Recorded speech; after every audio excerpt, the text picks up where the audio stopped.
بسم اللہ الرحمن الرحیم۔ تاریخ تبری میں ہے کہ جب سجاح جزیرہ واپس چلی گئی تو مالک بن نویرہ اپنی حرکت پر بہت ڈرا۔ مالک کو اپنی حرکت پر بہت ندامت ہوئی، وہ حیران و پریشان تھا، اب کیا کرے اور کیا نہ کرے۔ اس طرح وکیع اور سماع کو بھی اپنی حرکات پر بہت شرمندگی محسوس ہوئی۔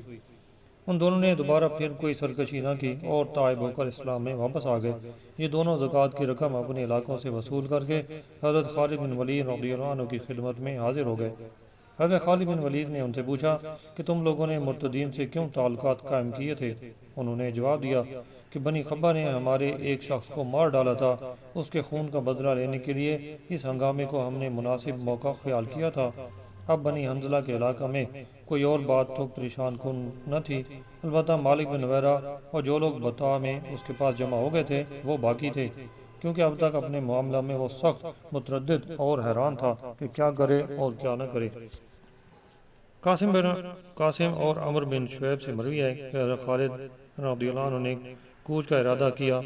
آپ ظفر سے چلے، اس سے پہلے آپ بنی اسد، بنی غطفان، بنی طے اور بنی حوازن جیسے قبائل کی سرکوبی فرما چکے تھے۔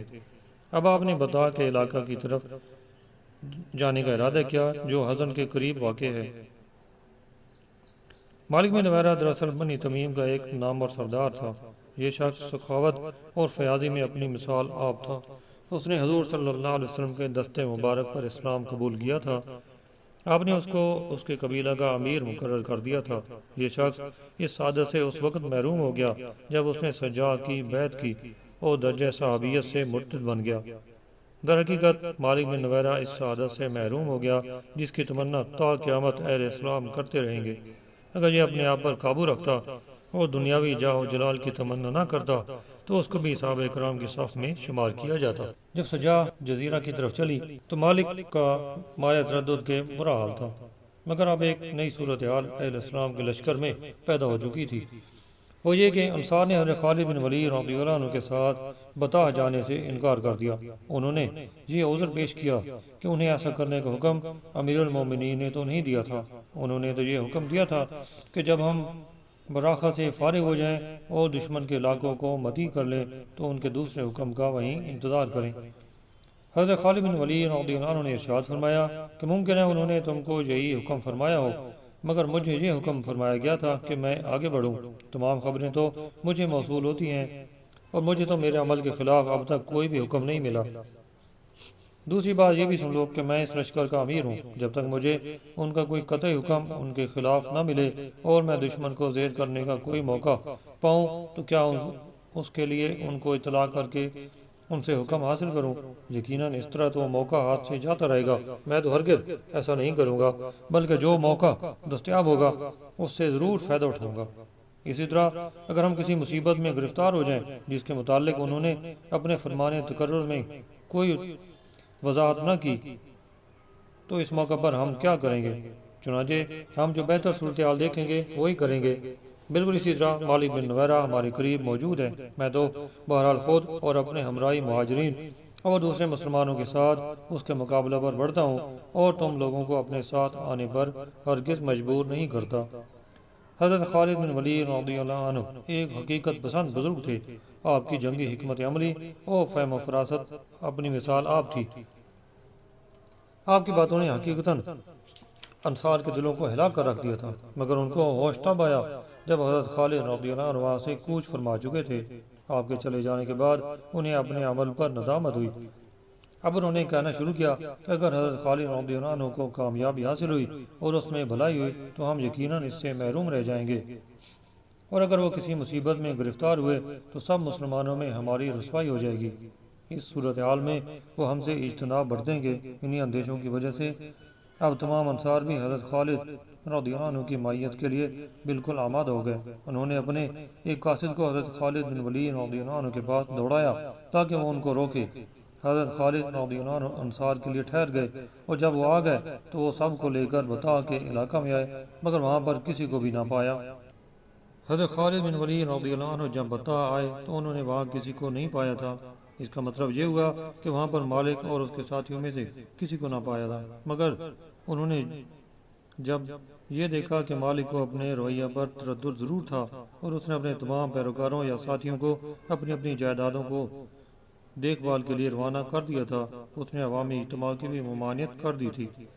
حضرت خالد رضی اللہ عنہ کو یہ بھی معلوم ہوا کہ اس نے اپنی جماعت سے کہا تھا، اے بنی اربو، جب ہمارے عمرا نے ہمیں اسلام کی دعوت دی تو ہم نے ان کی بات نہ مانی اور دوسرے لوگوں کو بھی اس سے باز رکھا، مگر اس فعل سے ہمیں کوئی فائدہ نہ ہوا۔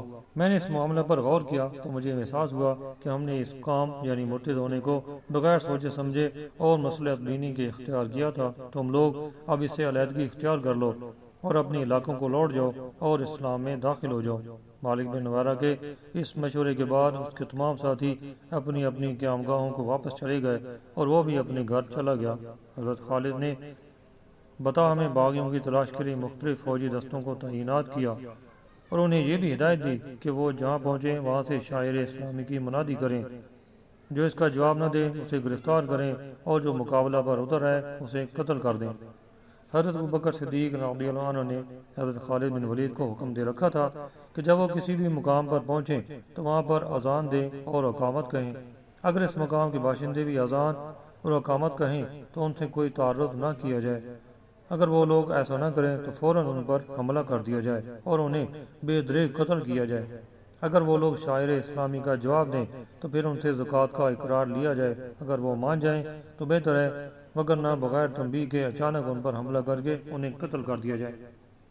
انہی دستوں میں سے ایک دستے نے مالک بن نویرہ کو مع اس کے چند سرداروں کے گرفتار کر کے حضرت خالد رضی اللہ عنہ کی خدمت میں پیش کیا۔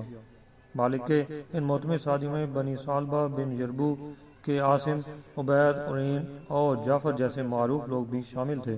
اس دستے میں حضرت ابو قتادہ رضی اللہ عنہ بھی شامل تھے۔ ان قیدیوں کے بارے میں اچھا خاصا اختلاف پیدا ہوا۔ حضرت ابو قتادہ اور دیگر اصحاب نے یہ گواہی دی کہ ان لوگوں نے اذان دی، اقامت کہی اور نماز پڑھی۔ حضرت خالد رضی اللہ عنہ نے اس اختلاف شہادت کی وجہ سے ان تمام لوگوں کو قید کرنے کا حکم دیا۔ یہ ایک سرد ترین رات تھی، ہوا میں اس قدر تیزی تھی کہ اس کے آگے کچھ بھی نہیں ٹھہر رہا تھا۔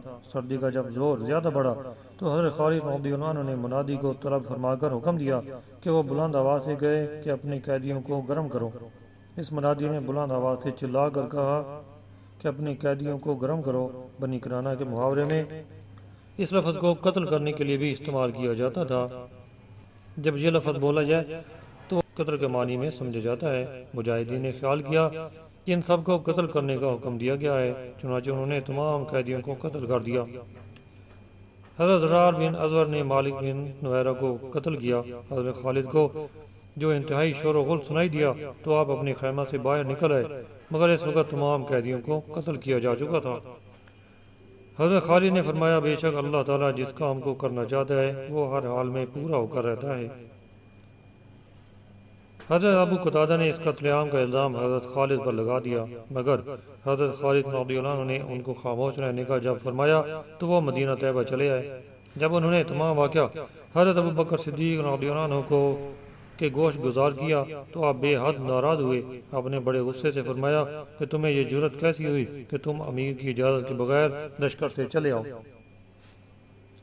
حضرت عمر فاروق رضی اللہ عنہ نے بھی ان کی سفارش کی، مگر حضرت ابوبکر صدیق نہ مانے اور فرمایا کہ جب تک یہ اپنے امیر کے پاس واپس نہ جائیں میں انہیں ہرگز معاف نہ کروں گا۔